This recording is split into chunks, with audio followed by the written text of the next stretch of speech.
Hey there, Carrie Clark here with Speech and Language Kids, and I am going to give you my 4 top tips for not taking work home as a speech language pathologist. So we all know that there is more paperwork and more students to be seen than we have hours in the day. So we all end up taking work home. But there are some simple tweaks that we can make that are going to help us save time. And these are specifically geared for school-based speech language pathologists. But if you're working in another setting, that's fine too. They're still going to be helpful. So the idea here is very much like Dave Ramsey's snowball of debt, getting rid of your debt. So in Dave Ramsey's program, he suggests that you pay off the smallest debt that you have first. And then with the money you're saving from paying off that debt, you use that to pay off the next largest debt. And so each time you're saving money, you continue to put that money back into paying off more and more debts, and it snowballs as you have more money to use for that. So we are going to use that same approach with time. So you are in a time debt. You do not have enough time. So we are going to start by saving time in one very simple way. And then with the time that we have saved on that, we're going to use that time to tweak another system to save time there. And then once we've tweaked that system, then in the time we've saved, we'll tweak another system, and then that'll start saving us time. So it's going to snowball over time so that you are saving more time. Okay, so here are my first 4 tips. So the first one is no prep therapy. So this is the one you can do right now. It's not going to take you any time to set up, because all this means is I'm telling you to stop prepping for your sessions. So if you are, every time you have a therapy session, if you are going out and trying to find a fun, new, engaging activity to teach that lesson, if you are printing, if you are cutting, if you are laminating, if you are setting up these cutesy activities, then number 1, you probably know that you're spending a lot of time on that. And number 2, I imagine there are definitely a lot of times where it doesn't work, where you set up this whole activity and then the child is not engaged at all. They don't care. It goes terribly awry. Right? So what we can do instead is this. We can do no prep therapy by following the child's lead.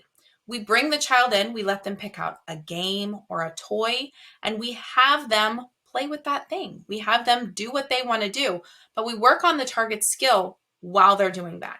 We go in the moment and we say, okay, how can we work on this skill now while they're engaged in this other activity? So that is number 1. And if you need help with that, I have over at Speech and Language Kids Hub, we are doing the SLP Reboot, which is a course which walks you through how to do all of these steps. So that is slkhub.com if you want to just jump straight there. But my second tip is change your service delivery model. So service delivery models are how we see our students in terms of duration and frequency. So are you seeing them 30 minutes every week, or are you seeing them 5 minutes every day? There are a lot of different service delivery models, and some of them are easier on us than others. Probably what most of you are doing is the 30 minutes once or twice a week, and that seems to be kind of the standard. But my favorite service delivery model is the 5-minute sessions, where you do 5 minutes 3 to 5 times a week, and you get as many repetitions in as you can in 5 minutes, then you send them back to class. And the research is showing that these types of programs can work even better for children than the 30-minute standard sessions. So I've got more resources for that as well on the SLK Hub inside the SLP Reboot course, or there's resources over on speechandlanguagekids.com for free as well, so you can check that out as well. Okay, tip number 3 is to take less data.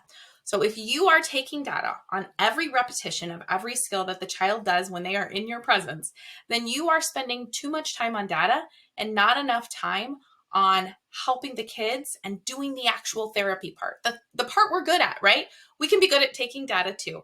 But what we want to maximize our time doing is the actual therapy, the actual helping of those students to get better at those skills. So if we are taking lots of data, we are doing less therapy. There's a trade-off there. So my recommendation is to take a full set of data once per month. And then on your single days, then you're taking just a single data point, and it's a 1 to 5 scale. So on a scale of 1 to 5, how did the student do with that skill today? That's all you're doing. Maybe you jot a quick note that just says, oh, this cue worked really well. Try this again. Or here's what I want to try next. So quick note to self is fine. but really you're just taking data, one data point for the whole session, except for that once a week or once a month, where you do your full data. Okay. Again, I have resources on that too. All right. Number 4 then is to join the hub. So in the Speech and Language Kids Hub, like I said, we are doing this SLP reboot course together.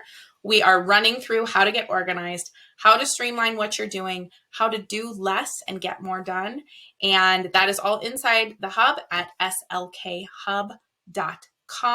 I have 3 more tips inside the SLP reboot about streamlining your goal writing, streamlining your paperwork and your admin time, and organizing your physical space as well. So that's all included in there as well. So check that out and let me know what questions you have. Jot those into the comments and I'll respond back. All right, thanks.